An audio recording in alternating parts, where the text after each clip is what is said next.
compatible with their needs and occupy it. That target cell then soon becomes a virus-producing factory.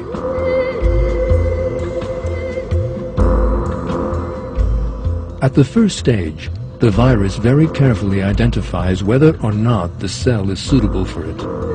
It checks the cell out thanks to special receptors. Later, it uses dissolving enzymes to open a hole in the cell membrane, through which it deposits its genetic code inside the cell. You are now watching viruses as they move into cells.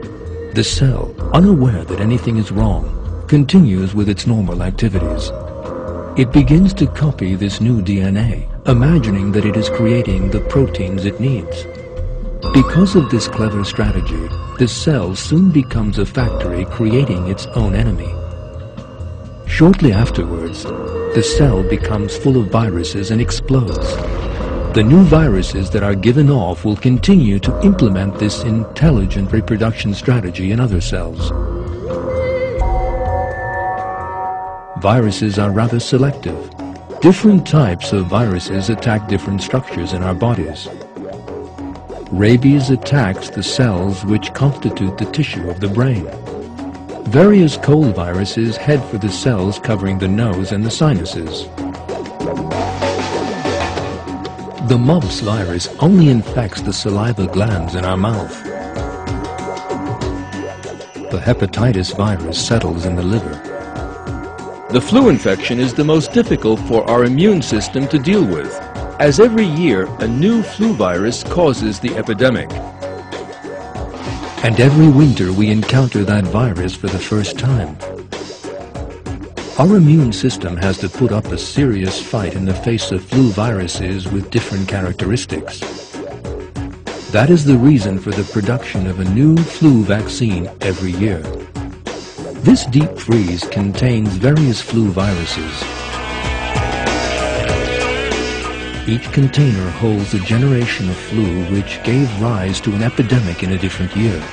These viruses are still very dangerous. That is because they are not dead, only sleeping.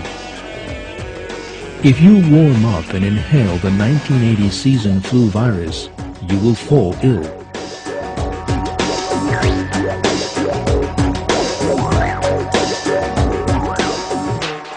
Behind these cold corridors and closed doors sleeps a virus that is still more dangerous to man. The smallpox virus. Its properties are still the subject of research on account of the strategy it employs and the way it easily overwhelms its objective. It is kept in only 2 places in the world, the United States and Russia. It will continue to be stored until its functions are fully understood.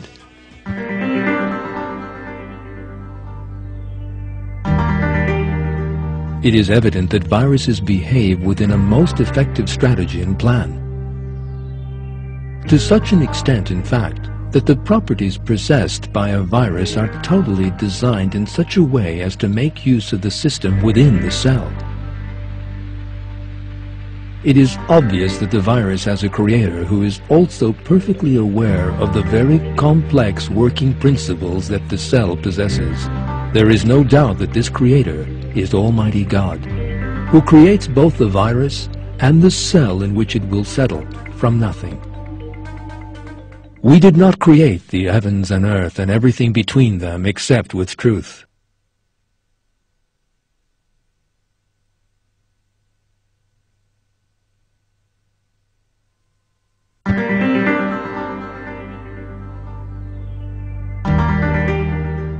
Causing the human body millions of times larger than themselves to fall ill and even die, these minute viruses are specially created by God to remind people of their helplessness.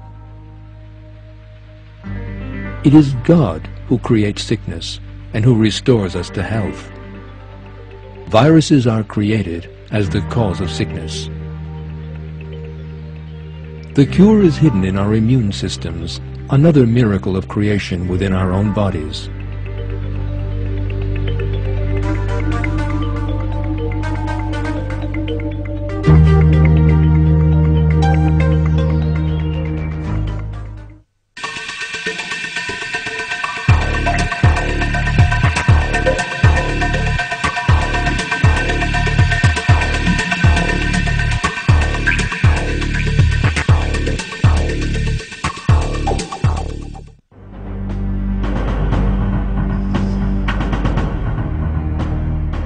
There is always a germ somewhere in our surroundings.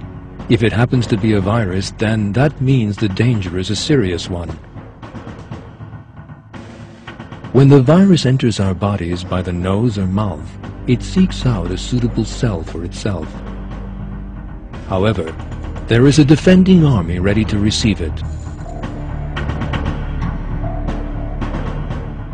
The first units of that army to encounter the virus are the macrophages, which constantly stand guard in our bodies. In other words, the eradication units which patrol our bodies. Macrophages prevent an enemy from installing itself in our bodies by moving around between the cells. They have received special training to distinguish viruses from the cells of our bodies.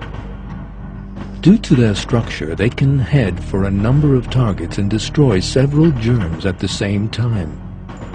They swallow and digest everything they perceive to be foreign, and then continue on their way.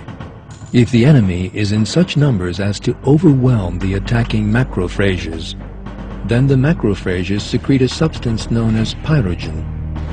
This substance calls the entire immune system to arms.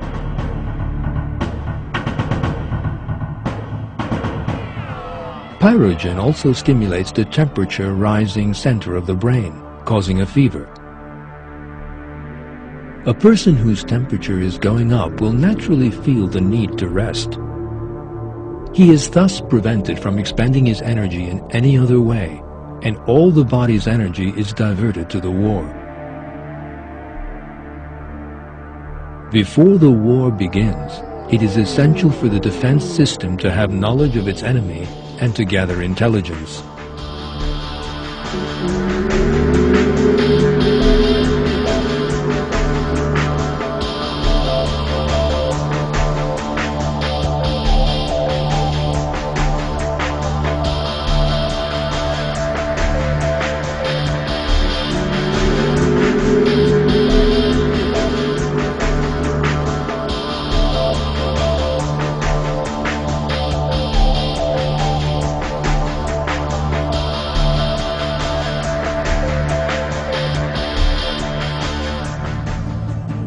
Here an important task falls to the macrophages, since they are the units which engage in hand-to-hand combat with the enemy and make the first contact with it.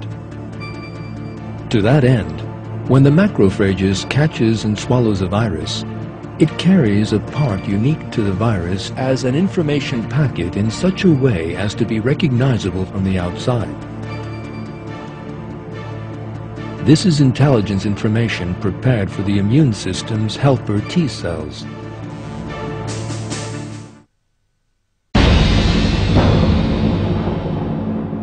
These rather dynamic units decipher and disseminate the intelligence regarding the enemy to every unit in the army. As soon as they receive the intelligence, the helper T cells first warn the other cells about the enemy threat. They give off a molecule known as lymphokine to do this.